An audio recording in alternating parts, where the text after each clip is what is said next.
நேரத்துல ராணுவ வீரர்கள் கூட நாட்டுக்கு எதிராக துரோகம் பண்ணிடுவாங்க. சில நேரத்துல ஆசிரியர்கள் கூட கடமை தவறி மாணவர்களுக்கு எதிராக நடந்துருவாங்க. சில நேரத்துல சமுதாய தொண்டர்கள் கூட சுயநலமா நினைச்சு தவறுகளை செஞ்சிருவாங்க. ஆனா என்னைக்காவது பெத்தவங்க பிள்ளைங்களுக்கு எதிராக துரோகம் நினைச்சு பார்த்திருப்பாங்களா சார்? பெத்தவங்க அவங்களுக்கு தான் சார் இதயத்துல முதலிடம் கொடுக்கணும். சார், பணம், பொருள், நகை இதையெல்லாம் பொக்கிஷத்தை போல பாதுகாக்காதீங்க. கடவுள் நமக்கு கொடுத்திருக்காங்களே 2 வாழும் தெய்வங்கள், அம்மா அப்பா, அவங்கள பொக்கிஷம் போல பாதுகாக்குங்க சார். அதுதான் சார் புண்ணியம். உலகத்திலேயே அழகான சொல் என்னன்னு பார்த்தீங்கன்னா அம்மாங்கிற சொல் தான் சார். கடவுளை கும்பிடுறோம் நம்ம. சில நேரத்தில் சோகம் வரும்போது அந்த கடவுளை கூட தாயே அப்பனேன்னு தான் சார் சொல்கிறோம். அவ்வளோ புனிதமானது சார் அம்மா அப்பான்னு. தலைப்பில் கூட கொடுத்துருக்கீங்க. எல்லாத்தையும் ஆசிரியர்கள் வழிகாட்டின்னு கொடுத்தீங்க, இராணுவ வீரர்கள்னு தலைப்பில் கொடுத்தீங்க, 3வதா கண்ட தெய்வங்கள்னு தலைப்பில் கூட கொடுத்துருக்கீங்களே சார். அவ்வளவு புனிதமானது சார் அம்மா அப்பாங்கிற உறவு. சார், பெற்றோர்கள் கண்கண்ட தெய்வங்கள் தான் ஒத்துக்கிறேன். நான் அதில் வேறு கருத்து சொல்றதில்லை சார். ஆனால் இன்றைய காலத்தில் ஏபிசிடியும் ஆத்திச்சூடியும் சொல்லி கொடுக்க வேண்டிய பெற்றவர்கள் மன்மதராசா பாட்டு போட்டா குழந்தை எழுந்து நிக்கிறதுக்கு முன்னாடியே ஆட கத்து கொடுக்குறாங்களேங்க சார். அந்த பெற்றோர்களை நீங்க என்ன பண்ணுவீங்க? அரிசியில கல் இருந்தா அரிசியவே சாப்பிடாம இருக்கிறது இல்ல சார் நீங்கெல்லாம். நான் பேசுறது நல்ல உள்ளங்கள் படைத்த பெற்றோர்கள். இன்னைக்கு நீங்க வந்து உட்கார்ந்துட்டு இருக்கீங்கன்னா நான் அடிச்சு சத்தியம் பண்ணி சொல்லுவேன், அதுல ஒரு காரணம் உங்க தாயின்னு. இன்னைக்கு இந்த அம்மா உடம்புல ஓடுற ரத்தமும் உங்க உடம்புல ஓடுற ரத்தமும் செத்து பிழைச்சு பெத்தெடுத்தாலே அந்த தாய், ரத்தத்தை பாலாக்கி கொடுத்தாலே அந்த தாய் கொடுத்த பால் தான் சார் இங்க எல்லாத்து உடம்புலையும் ஓடிட்டு இருக்கு. அந்த தாய்க்கு தான் சார் நம்ம முதலிடம் கொடுக்கணும்.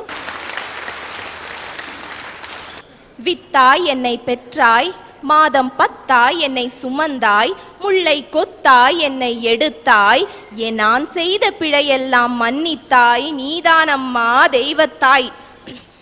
சார், எங்கள் அம்மா அப்பா திருமணமான புதுசில் ரொம்ப கஷ்டப்பட்டாங்க சார். அந்த சமயத்தில் அவங்களுக்கு என்ன கஷ்டம் இருந்தாலும் நான் படிக்க வேணும்னு நினைக்கிறதெல்லாம் எனக்கு படிப்பு கொடுத்தாங்க சார்.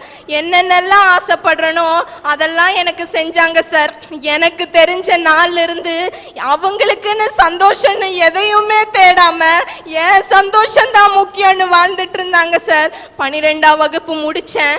எனக்கு நான் சின்ன வயசுலேருந்து நான் மருத்துவராகணும்னு நான் ஆசைப்பட்டேன் சார். ஆனால் என்னால் மருத்துவராக முடியல. ஏன்னா எனக்கு சீட்டு கிடைக்கல. நான் பயோடெக்னாலஜி எனக்கு சீட்டு கிடைச்சிச்சு. மெரிட் சீட்டாக இருந்தால் கூட 40,000 ரூபாய் நாங்கள் கட்ட வேண்டிய சூழ்நிலை. அப்போ கூட அம்மா அப்பா ரொம்ப கஷ்டப்பட்டு தான் கட்டிட்டு இருந்தாங்க. பயோடெக்னாலஜி முடிச்சதும் எனக்கு கேம்பஸ் இன்டர்வியூவில் ஒரு வேலை கிடைச்சிச்சு. அந்த வேலை கிடைக்கும் போது எங்கள் அம்மா கேட்டாங்க வேலைக்கு போறியான்னு. அப்போ நான் அழுதேன் சார். நான் என்ன தெரியுமான்னு, அம்மா என்னால் மருத்துவராக முடியலையேம்மான்னு அழுதேன் சார்.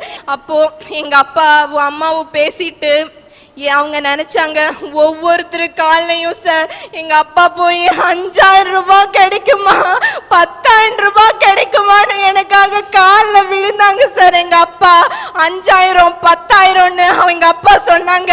நான் சாகிற வரைக்கும் நான் கடனை கட்டிடுவேன், எப்படியாவது உன்னை மருத்துவத்திற்கு படிக்க வைப்பேன்னு சொன்னாங்க சார் எங்க அப்பா. அப்படி என்ன என்ன கஷ்டப்பட்டு அந்த பணத்தை எல்லாம் வாங்கினாங்க. வாங்கி போய் ஒரு மருத்துவ கல்லூரியில போய் என்ன சேர்த்தாங்க சார். மருத்துவ கல்லூரியில சேர்த்துட்டு நாங்க திரும்பி வரும்போது அவங்க சொன்னாங்க நீங்க போங்க அட்மிஷன் கார்டு வந்துரும்னு சொல்லி. 1 மாசம் ஆச்சு, 2 மாசம் ஆச்சு, 3 மாசமும் ஆச்சு சார். ஆனா கார்டு வரல. அந்த காலேஜுக்கு போய் நான் கேட்கும்போது அவங்க சொன்னாங்க உங்களுக்கு சீட் இல்ல, 6 மாசம் கழிச்சு வாங்கிக்கன்னு. எங்க அம்மா போட ரத்தம் சார் அந்த காசு. அந்த கல்லூரியில ஏமாத்திட்டாங்க சார், 6 மாசம் கழிச்சு வாங்கிக்கங்கன்னு. அப்ப நான் அழுதேன் சார். நான் அழுகும் போது எங்க அம்மா என்ன தெரியுமா சொன்னாங்க, எங்க அம்மாவும் அப்பாவும் என் 2 தோள்லையும் கட்டி என் தலைய அடமான வச்சாது நான் உன்னை எப்படியும் மருத்துவர் ஆக்குவேன் அப்படின்னு சொன்னாரு சார். அப்படி சொல்லிட்டு இப்போ சார் இப்போ நான் உங்க முன்னிலையில நின்று இப்படி பேசுறேன் மைக்க பிடிச்சிட்டு. நான் இப்போ மருத்துவ கல்லூரியில படிக்கிறேன் சார், 2வது ஆண்டு முடிச்சிட்டேன் சார். எங்க அப்பா அம்மாவோட கண்ணீர் தான் சார் அது. எங்க அப்பா அம்மாவோட கண்ணீரும் அவங்க ரத்தமும் தான் சார் என்ன படிக்க வச்சுச்சு. இப்போ உங்க முன்னாடி நான் நின்றுட்டு இருக்கேன் சார். ஒரு நாள் நான் அட்மிட் ஆகிருந்தேன் சார். நான் அப்போ டாக்டர் சொல்லிட்டாங்க ரொம்ப சீரியஸ் இந்த பொண்ணுன்னு சொல்லிட்டாங்க. அப்போது நீங்கள் பக்கத்தில் என்னை பார்த்தா என்னன்னு சார் சொல்லுவீங்க? நீ நலமாகணும், நீ நலம், கடவுளே காப்பாத்துன்னு சொல்லுவீங்க. அத கேட்ட உடனே எங்க அப்பா அதே இடத்துல முட்டிங்கால் போட்டு, ஐயோ கடவுளே ஏன் உயிரை எடுத்துக்கோ, ஏன் பிள்ளைக்கு உயிர் கொடுன்னு சொன்னாரே அந்த தந்தை உள்ளம், அதுதாங்க சிறந்தது, அதுதாங்க சிறந்தது. இவங்கெல்லாம் பேசினாங்க ஆசிரியர்கள் நல்ல வழிகாட்டின்னு. நான் ஒத்துக்கிறேன் சார், ஆசிரியர்கள் நல்ல வழிகாட்டின்னு. அதே மாதிரி சமுதாய தொண்டர்கள் அன்பு காட்டுவாங்கன்னு பேசினாங்க. அதையும் நான் ஒத்துக்கிறேன், அன்பு காட்டுவாங்க. ராணுவ வீரர்கள் உயிரை கூட கொடுப்பேன்னு சொன்னாங்க. ஆனா இந்த 3ஐயும் ஒரே நேரத்துல உன்னை பெத்தெடுத்து உனக்கு அன்பு காட்டி உனக்கு இதுதான் ஆசிரியர்னு வழிகாட்டி கடைசியில உனக்காக உயிரையும் கொடுக்க துணிவாளே அந்த தாய், அந்த அவங்களுக்கு தான் சார் நம்ம இடத்துல முதலிடம் கொடுக்கணும். ஆசிரியர் நாம என்னையா நினைச்சுக்கிட்டு இருக்கோம்? வகுப்புக்கு வருவாரு, அட்டெண்டன்ஸ் எடுப்பாரு, போர்டில் எழுதிட்டு சம்பளம் வாங்கிட்டு வீட்டுக்கு போவாருன்னு நினைச்சுக்கிட்டு இருக்கோம். ஐயா அவர் குண்டு குண்டா எழுதுறாரு பாரியா எழுத்து, அதெல்லாம் சாதாரண எழுத்தல்லையா. என்னமோ ஏதோன்னு ஒண்ணுமே தெரியாம உட்கார்ந்துட்டு இருக்கிற என்ன மாதிரி ஒவ்வொரு பசங்களோட வாழ்க்கைய மாத்தி அமைக்கிற தலையெழுத்தியா தலையெழுத்து. ஐயா பக்கத்தாடி கிரவுண்டுக்கு கிரிக்கெட் விளையாட போயிட்டு வரேன், எங்க அப்பனை ஆத்தாளு திட்டுறாங்க, களவாணி பயல என்ன சொன்னாலும் கல்லாட்டவே நிக்கான். ஆமா ஐயா நாங்க கல்லுதான், கல்லேதான். ஆனா இந்த கல்லையும் செதுக்கி செதுக்கி சிற்பமா மாத்துறாரு பாரு அந்த வாத்தியார், அவருக்கு தாயா நம்ம மனசுல முதலிடம் கொடுக்கணும். ஐயா இப்ப லீவ் விட்டுட்டாங்க, எல்லாரும் சுற்றுலா போவாங்க, மாமா மச்சான் வீட்டுக்கு போவாங்க, இல்லைன்னா கடைசிக்கு சினிமாக்காவது போவாங்கய்யா. ஆனா நான் எங்க போன தெரியுமாயா? காட்டு வேலைக்கு போனையா. ஐயா காலு பத்திர வெயில்ல காலுக்கு செருப்பு கூட இல்லாம கையை காய்ச்சி போற அளவுக்கு வேலை செஞ்சா தாய் எங்களுக்கு கால் வகிற கஞ்சி. இப்படி இருக்கிற நிலைமையில நாட்டு நிலைமை என்ன, நாட்டு நடப்பேன்னு எங்களுக்கு ஒண்ணுமே தெரியலையா. பள்ளிக்கூடத்துக்கு பசங்க உள்ள போகாத இந்த காலத்துல பள்ளிக்கூடத்து வாத்தியார் எங்க வீட்டுக்கு வந்தாரு, வந்து சொன்னாரு இப்படி பொள்ளாச்சியில அரட்டையரங்க நடக்குது போய் பேசிட்டு வாடான்னாரு. எங்க அம்மா சொல்லுச்சு, அட நீங்க வேற சார, இவன் 4 நாள் கூலிக்கு போனான்னு ாவது வாங்கலாம்னு நினைச்சுக்கிட்டு இருந்த பொழப்பல மண்ணை போட்டாதீங்கன்னாங்க. எங்க வாத்தியார் அப்ப சொன்னாரு, அம்மா 4 நாள் கூலிய பார்க்காதம்மா, இவன் அரட்டையரங்க போயிட்டு ஒரு நல்ல எதிர்காலம் இருக்குன்னாரியா. அது மட்டும் இல்லையா, பஸ்ஸுக்கு பணம் கொடுத்து எங்க நான் அனுப்பிச்சு வச்சிருக்காரியா. ஐயா உச்சி வெயில்ல அருவா புடிச்சு காய்ச்சி போன இந்த கையில இப்ப உங்க முன்னாடி நின்று நான் மைக்க புடிச்சு நிக்கிறேன்னா அதுக்கு காரணம் எங்க வாத்தியார் தாயா. அவருக்கு தான் என் மனசுல முதலிடம் கொடுக்குறேன். பைபிள்ல கூட சொல்லியிருக்காங்கய்யா, இயேசு கிறிஸ்து ஒரு நல்ல மேய்ப்பண்ணு. அவர் நிறைய ஆடு மேய்ச்சிக்கிட்டு இருந்தாரு, ஆனா ஒரே ஒரு ஆட்டை மட்டும் தோல்ல சுமந்துக்கிட்டு இருந்தாரு. பார்த்தவங்க கேட்டாங்க, இத்தனை ஆடு மேயில ஏன் இந்த ஒரு ஆட்டை மட்டும் தோல்ல சுமந்துக்கிட்டு இருக்கீங்கன்னு. அதுக்கு இயேசு கிறிஸ்து சொன்னாரியா, இந்த ஆடுகள்லாம் சரியான வழியில போயிடும், இந்த ஒரே ஒரு ஆடு மட்டும்தான் வழி தவறி போற ஆடு. வழி தவறி போற ஆட்டையும் சரியான வழியில செலுத்துறவங்க ஒரு நல்ல மேய்ப்பண்ணாரியா. இப்ப இருக்கிற ஒவ்வொரு ஆசிரியர்கள் ஒரு நல்ல மேய்ப்பனா இருக்காரியா. வாழ்க்கையில வழிதவறி போறவனையும் வாழ்க்கையில வழிதவற போறவனையும் வறுமையில வாடுறவனுக்கு நல்ல வழியை ஏற்படுத்தி கொடுக்குறாங்கய்யா. ஐயா எங்க ஊர்ல வழிதவறி போச்சுங்க ஒரு ஆடு, ஆனா எங்க வாத்தியார் கசாப்பு கடைக்கு முடிக்கி விட்டாருங்கய்யா. படிக்க வச்ச வாத்தியார் என்ன தெரியுங்களா, என்ன அஸ்தமத்த வாத்தியாரு நீச்சல் பழகணும் ரொம்ப நாள் ஆசைங்க அவருக்கு. என்னை ஒரு வாய்க்காலோரம் கூட்டி போய்ங்க, அந்த ஆளோட வாழ்க்கையே அந்த ஆளுக்கு எப்படி காப்பாத்திக்கிறேன்னு தெரியாமங்க நான் பச்சிலம் பாலகனுங்க. என்னை அந்த ஆள் இடுப்புல கவத்தை கட்டிட்டுங்க, ஒரு குணையை எங்கிட்ட கொடுத்துட்டுங்க, ஒரு குணையோட போய் வாய்க்காலுக்குள்ள இறங்கி ஆனந்த குளியல் போட்டு இருந்தாருங்க. அந்த நேரமா பார்த்து ஒரு பாலா போன விமானம் வரணுங்க, இப்படி கையை வச்சு பார்த்துனுங்க, கண்ணு கூசுங்க, மறுபடியும் 2 கை வச்சு பார்த்துனுங்க, அது பீளமேட்ல ஓயாரங்க வரைக்கும் தெரிஞ்சுதுங்க. அப்புறம் தான் இப்படி திரும்பி பாக்குறேனுங்க, நான் கையில முடிச்சிருந்த அமர்ந்தவாள் கலை மேறவா போகுது அப்படின்னு ஒரு வீட்டுக்கு வந்துட்டுங்க. யாரோ ஆடு மாடு மேய்க்கிற பசங்க காப்பாத்தீங்க, அந்த வாதியார வீட்டுக்கு வந்துட்டாருங்க. வீட்டுக்கு வந்து சும்மா இருந்தாருங்களா வாதியாரு, நான் அவரை கொல்ல முயற்சி செஞ்சேன்னு சொல்லிங்க என்னைய பாலகர் சிறைச்சாலைக்கு பரிந்துரை பண்ணிட்டாருங்க. அப்புறம் நான் எப்படிங்க அந்த வாத்தியாருக்கு முதலிடம் கொடுக்க முடியும்? பள்ளிக்கூடத்துல சேர்த்த போனா நீ எத்தனை பீஸ் கொடுப்ப, எத்தனை டொனேஷன் கொடுப்பீங்கன்னு எங்க வாத்தியார் கேட்பாருன்னு நான் நினைச்சுக்கிட்டு இருந்தையா. ஆனா எங்க வாத்தியார் என்கிட்ட கேட்டார். என்ன கேட்டார் தெரியுமா? உங்க வீட்டை சுத்தி இன்னும் எத்தனை பேர் பள்ளிக்கூடத்துக்கு போகாம ஊர் சுத்திக்கிட்டு இருக்காங்கன்னு கேட்டார்யா. அதோட விடல, அத்தனை பேர்த்தி பள்ளியில சேர்த்து நல்ல பாட சொல்லி கொடுத்தாரு. அதுதான் ஆசிரியரோட மனசு.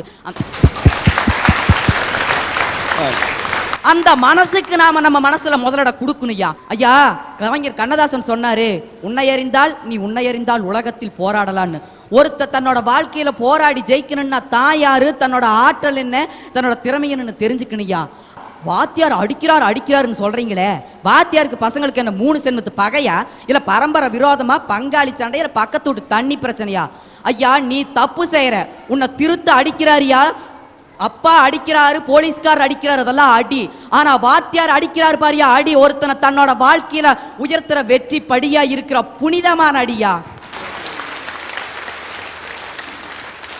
ஐயா திருவண்ணாமலைக்கு பக்கம் ஒரு ஊர், ஒவ்வொரு ஊருன்னு ஒரு சிறப்பு இருக்கே. எடுத்துக்காட்டு பொள்ளாச்சிக்கு இளநீர் சொல்லிட்டாரு. அந்த ஊருக்கு ஒரு சிறப்பு இருக்கியா. என்ன சிறப்பு தெரியுங்களா? வாத்தியார் தான் அந்த ஊருக்கு சிறப்பு. ஐயா ஒரு ஊருக்குள்ள இறங்கினதையுமே நாம யாராச்சும் ஒரு வீட்டுக்கு போகணும்னா அந்த பெட்டி கடைக்காரர் வீடுது, அந்த கோணி கடைக்காரர் வீடுது, இல்ல அந்த மாடி வீட்டுக்காரர் வீடுதுன்னு கேட்டுக்கிட்டு வீட்டுக்கும் போயிடுவோம். ஆனா அந்த ஊருக்குள்ள இறங்கி வாத்தியார் வீட்டுக்கு எதுல ஓன்னு கேட்டா எல்லாம் சிரிச்சிருவாங்க. ஏன் தெரியுமாயா? அந்த ஊரே பூரா வாத்தியார் தாயா. ஐயா அப்ப புள்ள பேர எல்லாரும் வாத்தியார் தான். பேரனுக்கு பொண்ணு எடுத்தா டீச்சர் படிச்ச பொண்ணு தான், பொண்ணுக்கு மாப்பிள வாத்தியார், வாத்தியார் மாப்பிள தான். அதனாலதான் எத்தனையோ வருஷத்துக்கு முன்னாடியே அந்த ஊருக்கு பேர் வச்சாயா. என்ன பேர் வச்சாங்க தெரியுமா? நல்லான் பிள்ளை பெற்றாள்னு வச்சாங்கய்யா. ஐயா பலரும் பல விதமா சொல்லிக்கிட்டு இருக்கீங்க. ஆனா நான் சொல்றது என்ன தெரியுமா? பெத்தெடுக்கிறவங்க பெத்தவங்க, நான் வாழ்க்கையில வளர்த்தெடுக்கிறவங்க வாத்தியார் தாயா. ஒருத்தனை உருவாக்குறது பெற்றோர்னா அவனை உயர்த்துறது ஆசிரியர் தாயா. ஒரு விளக்குல எண்ணெயை ஊத்தி திரி போட்டு தீப்பத்தி வச்சா மட்டும் பத்தாதியா. அந்த விளக்கு சுடர் விட்டு எரியணும்னா ஒரு நல்ல தூண்டுகோல் வேணுயா. ஒருத்த வாழ்க்கையில உருவாக்கினா மட்டும் பத்தாதியா, அவன் வாழ்க்கையில உயர்ந்து நிக்கணும்னா ஒரு நல்ல தூண்டுகோலாவும் ஊன்றுகோலாவும் இருக்கிற ஒரு ஆசிரியர் கண்டிப்பா வேணுமியா. ஒரு பெற்றோர் 2 அல்லது 3 நல்ல குழந்தைகளை உருவாக்கலாம். ஆனா ஒரு ஆசிரியர் ஆயிரக்கணக்கான நல்ல பெற்றோர்களை உருவாக்கிக்கிட்டு இருக்காரியா. ஐயா கடும் பணியிலையும் கடும் புழுதியிலையும் கடு வெயிலையும் நின்று கடமை உணர்ச்சியோட ஒரு ராணுவ வீரர் செயலாற்றான். ஆனா அந்த வீரனுக்குள்ள அந்த கடமை உணர்ச்சியை கொண்டு வருவதற்காக தேசப்பற்று, நாட்டு வரலாறு, நாட்டுப்பற்று அனைத்து ஊற்றி தேசபக்தியுடைய ஒருவனா உருவாக்கினார் பாரு அந்த ஆசிரியர். அவருக்கு தாயா நம்ம மனசுல முதலிடம் கொடுக்கணும். ஐயா இந்த மாதிரி இந்த சமூகத்துல ஆணி வேற இருந்து தானே மற்றவங்க அத்தனை பேர் உருவாக காரணமாக தானே ஒரு முன்னுதாரணமாக இருக்கிற ஆசிரியருக்கு தான் என் மனசுல முதலிட, உங்க மனசுல நீங்க முதலிட கொடுக்கணும்னு தான் என் கோரிக்கையா. வாழ்த்துக்கள் வாழ்த்துக்கள்.